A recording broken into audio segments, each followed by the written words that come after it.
Dude, there are so many gear sets in this game, and honestly, so much crap. So what is up, guys? This is Cobb, and here's gonna be a breakdown of the list of the 10 best free gear sets that you can be farming in Raid, the only 10 gear sets that you need to actually progress in this game. But first, a very, very special announcement, and that is that we at GameLeap are looking to create new Raid channels, just like the one that you are watching right now, and we are hiring content creators. Even if you have never done anything like this before, as long as you're hard-working, as long as you're consistent, as long as you've got some game knowledge around Raid Shadow Legends and are willing to put it to use, then we want to hear from you. Our in-house GameLeap editing team will be taking care of editing all of your videos, taking care of all of your thumbnails, so all you've got to do is focus on pumping out daily content.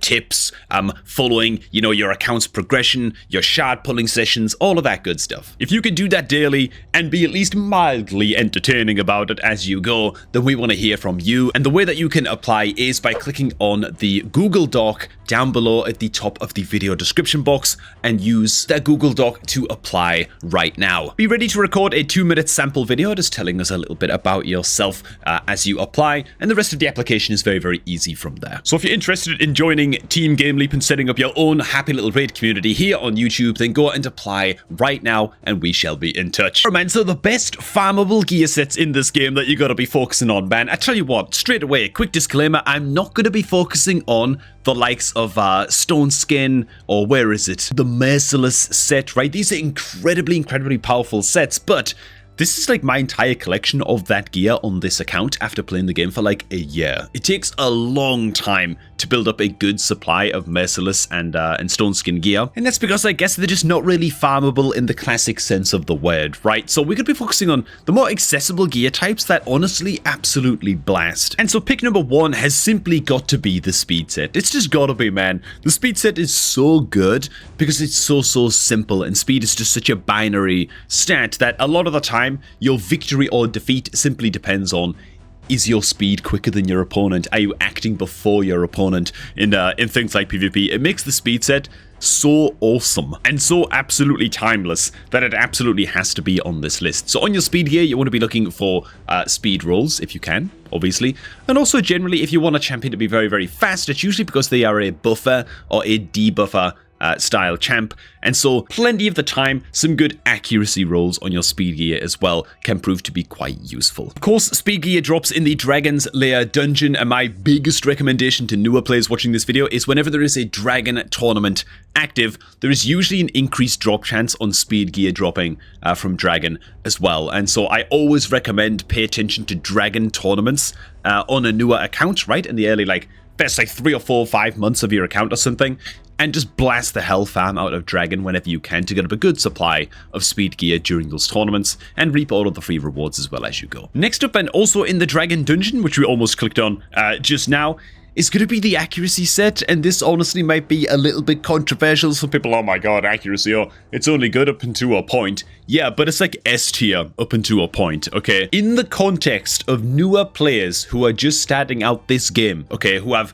first of all, have no idea how important accuracy is or what it's even for, There are certain champions in this game that are literally like a 10th of a champion if they don't have accuracy, and this is just the easiest way to get your hands on that accuracy in the super early game.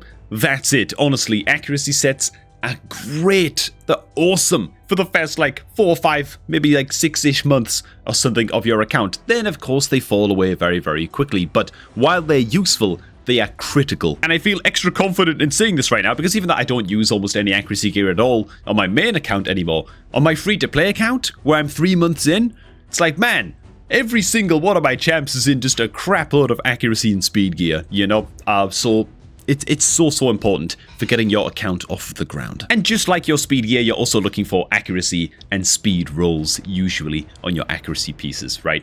Speed on everything is just kind of good now I think about it. And we'll get to what you'll be replacing your accuracy gear with eventually, just a bit further on in the video, man. We'll get there. Next up, man, we've got the Reflex set, the most slept on set, the most underused set. The reflex set gives you a 40% chance to reduce a random skill's cooldown. Very, very good on champions that just want to be spamming the hell out of one skill over and over and over. But because it's kind of so general use, you're just looking for generally good stats, I guess, on your reflex gear. You know, you might be looking for a bit of crit rate, bit of attack percent, bit of crit damage, and put it on a damage dealer. You might be looking for speed and accuracy and put it on one of your support style champs. There are certain champions that benefit way more from reflex than others. For example, by goddamn Geomancer is sitting in a little stack of reflex gear that needs rolling up just now. And the reason he likes it so much is because he wants to be spamming out his A3 just constantly if you're using Geomancer as a Hydra damage dealer. But this is all to say that the reflex set shouldn't be underestimated, and it of course drops in the Ice Golem dungeon. Next up, and maybe a little bit of a controversial one here, I'm saving some of the better ones towards the end, by the way. There's gonna be some people watching this video, oh my god, man, he's covering all the crappy ones. Crit damage, man.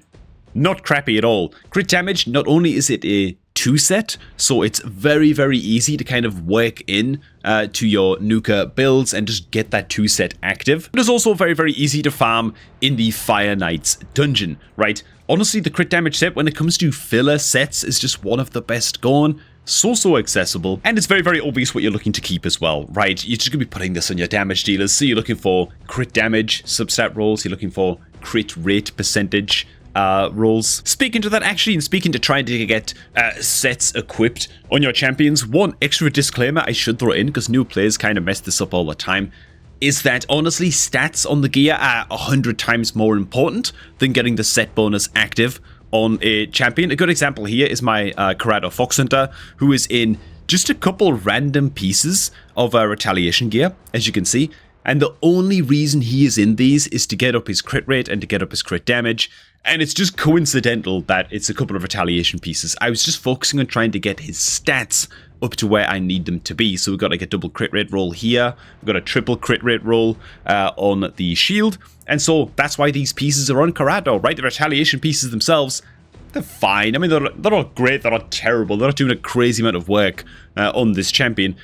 I wouldn't really give a damn if I just had one retaliation piece equipped on Corrado and I didn't have the set bonus at all, right? It's more about trying to, in the case of a Nuka, hit 100% crit rate, keep the speed looking at least decent, 160 plus at like an absolute minimum, then hit high crit damage and hit the accuracy numbers that you're looking for as well on that champion, if they are a champion that actually needs accuracy. So just looking for, you can just have like this crazy mix of gear that doesn't really make a whole lot of sense on paper, but if the stats on the gear are good and the stats on the gear are boosting up your champ in areas where they need to be boosted up, then who the hell gives a damn about the set? Don't be one of these guys who's putting gear sets on champions just because, oh well, you know, it's 4 pieces of lethal gear or whatever, but all of the substats are like flat defense, flat HP, you know, couple of triple resistance rolls and just like a whole bunch of useless crap. You know, you're much better off taking like a bunch of like 5-star blue gear or something that's like double crit rolled and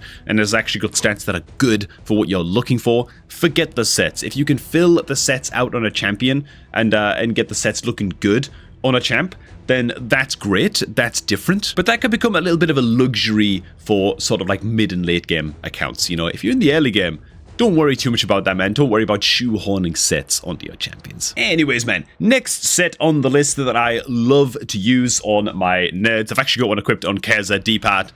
It is gonna be the good old stun set. Man, stun sets, endless value, let me tell you something. So yeah, gives you an 18% chance to place a stun debuff on attack, and so you generally want to put a stun set on champs who have multiple attack all enemies skills, and it's generally best suited on support style champions, right? Supports who are placing big AoE debuffs, big AoE, you know, attack all enemy skills, and they're just going to get these extra rolls and just landing some extra crowd control against enemy waves. It means you can take even a mediocre champion like, like the likes of Banshee that we've got clicked on right here, who's waiting to have a lot of her gear rolled up during next artifact enhancement, and just because she's got a couple of attack all enemy skills, right? She's got an attack all enemies on the A1, attack all enemies on the A2, with a little bit of buff peel. Suddenly now she's doing a hell of a lot of work because she's equipped in that stun set. So all you want on your stun set gear, by the way, is as many speed rolls and then defensive stat rolls as you can get. that's kind of it. It's important to note that you actually do not need accuracy on your stun set gear in order to land the stun from the artifact set. The champion might still need accuracy overall, so accuracy rolls are not always necessarily bad, but just be aware that you don't need accuracy to land the stun from the stun set itself, right? That just automatically lands with or without accuracy. And of course, the stun set drops also from the Fire Knight's castle, so keep an eye out for that, boys. Also from the Fire Knight's castle, we've got the good old Savage set, which my He-Man is equipped in right here, as you can well see. Yeah, the Savage set is crazy as hell. In terms of how accessible it is, the fact it still finds so much use is just testament to how good this effect is. It ignores 25% of enemy defense. You might think, oh well, how much is that? What kind of difference does it make?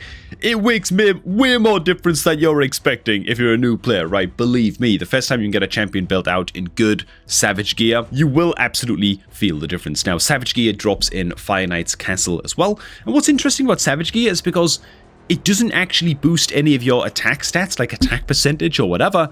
It means that you can put even defense or HP based nukers into Savage gear as well, and so you can look to collect a lot of variety of stats on your Savage gear. That is to say, you're not just looking for things like attack percentage and then crit rate, crit damage. You're looking for crit rate, crit damage. It could be defense percent, HP percent, attack percent, yeah, just about anything really. Like this happy little shield right here is just a nice little candidate to hold on to for a potential defense-based nuker to show up in a Savage set and start wreaking some havoc. Now again, the Savage set is more just kind of like a stepping stone a little bit until you can get your hands on some better nuker gear, but again, the fact that it's so accessible, so easily farmable, means that you should just have this collected in abundance anyway, and if you can replace it with something better down the line, then so be it. Now we will eventually be replacing Savage gear with a Doom Tower farmable set. So onto the Doom Tower sets, man. And before we get to that one, we got to touch on Guardian. The wearer absorbs 10% of all damage dealt to ally champions, heals by 10% every turn. The Guardian set, of course, you drop the crafting materials for your forge building from the Griffin boss in the Doom Tower. And honestly, it's just a great little set for your tanky boys, right? It's one of those sets that you should be farming when you are not able to farm the next set they're about to cover in Doom Tower. Guardian is like a great sort of like plan B when the Dark Fae is not available, because, I mean, you know it's coming, right? We gotta touch on Lethal as the next set. Technically farmable. Of course, Dark Fae is going to be showing up in certain rotations of Doom Tower, and the higher rank of Dark Fae that you can take on, the higher quality crafting materials you're going to get for crafting what is honestly one of the best nuker sets in the game. Lethal effectively combines a crit rate set with a Savage set, right? It's just sort of two wrapped up into one. It's easier to hit that 100% crit rate on your nukers and damage dealers and still benefit from these Savage bonuses. So the Lethal set, on I feel most people's account, how did this mythical one roll? Oh, it's actually got red speed, but it went double resistance roll, so oh god, I kind of bombed the rolls in that one. But yeah, I would say that the Lethal set is one of those sets that once you've got some materials to craft yourself some lethal gear, after you've been able to farm Doom Tower and farm Dark Fae in the Doom Tower, the Lethal set is usually the first set on most people's accounts where they're actually spending their forge charms, right? Their rank and their rarity charms, and things like their crit damage or crit rate charms in their forge building. It's kind of that good. You can only really farm it in abundance every so often, whenever the Dark Fae actually shows up in Doom Tower. So it's not like the easiest to farm. It's kind of like these Doom Tower sets are sort of squeaking their way onto this farmable list because they're a little bit limited time in between Doom Tower rotations. But yeah, the Lethal set really is all that. It's just that damn good. Now, another set I'm going to include on this list, which is going to be a controversial inclusion because it's not farmable in the classical sense. It's about as hard to get your hands on a good supply as it is, you know, with Merciless and Stone Skin and stuff like that. Except it's so easy to do the bare minimum in siege mode. Whenever there's a siege active in your clan, just use your attack scrolls, right? Just take part in siege mode. Do the bare minimum even. And you're going to eventually start to rack up a good supply of feral gear. Why am I pointing out the feral gear? Even ahead of Stone Skin and even ahead of Merciless and stuff like that. It's because honestly, you benefit from this so quickly, man. Unlike Merciless, unlike Stone Skin, unlike protection gear and stuff where you need like a good amount of pieces to start benefiting from like a big 9-piece set bonus or whatever, or you need like 6 pieces before the gear becomes really, really good. The feral pieces, you need like 1 or 2. 1 or 2 pieces of feral gear are like insanely good and make a massive difference with trying to gear out your champs and hit accuracy checks and stuff like that when you're getting started in raid, man. So seriously, guys, seriously, and I'm pointing this out as well, partially because a lot of people just skip on siege mode. They just don't take part in siege mode at all, and while that's your prerogative, man, maybe you don't enjoy it, stuff like that. If it takes like 5 minutes, which it does, it takes like 5 minutes, okay, and the rewards are this good, I have to include feral on this list. If anything, just to raise awareness for how easy it is to get and such a huge difference that it does make for your early game account progression. So yeah, I'm including it, even if it's not necessarily farmable, and I'm kind of breaking my own rule a little bit, but there it is. Now, before we get to our final pick for this list, man, we've got ourselves a few honorable mentions here that I'm just going to kind of throw on in. First of all, both the Cruel gear and the Immortal gear. Each of these are 2 set pieces that drop from Clan Boss, and so they're not exactly farmable, again, in the classical sense, but yeah, you should definitely be getting a good stock supply of these over time as you're farming into Demon Lord Clan Boss. They're both fantastic sets. On Cruel, of course, you're looking for attack percent, and you're looking for crit rate. And then on Immortal gear, naturally, it's giving HP and heals you by 3% for every turn, so you're looking for HP percentage, and speed, and things like accuracy could also be good on Immortal gear as well, just depending on who you're planning on using it on. Both being 2 set pieces means that they're very easy to kind of fit onto your champs as filler sets and get those, 2 set bonuses up and running. Yeah, just 2 fantastically great sets. The next set I'm going to go ahead and hone in on as well is going to be the Pinpoint set. Now, this set only becomes active once the event dungeon goes live, and it really hasn't been live in quite a while. We have no idea when it's coming back, but I will say that as soon as it does come back, my instructions will be clear to everybody. Spend your life in that event dungeon and farm as much Pinpoint gear as you possibly can. I can't stress it enough, it's so good. Not only is the Pinpoint gear itself pretty good and worth farming, but of course the accessories are also so worth farming, because simply put, never have a 9-piece set, or never has a 9-piece set of gear, including the accessories, been so easy to farm up and start benefiting from in this game, right? Every other 9-piece set, stone skin, whatever, what else have we got here, man? Some protection, some slayer. It's like, dude, these are really hard to come by. Your Pinpoint gear, on the other hand, very easy to get your hands on and build up a good supply of this. Why is it so good? Because you just put a ring on somebody and they get 20 accuracy for free, no matter what the rest of the stats are on the ring.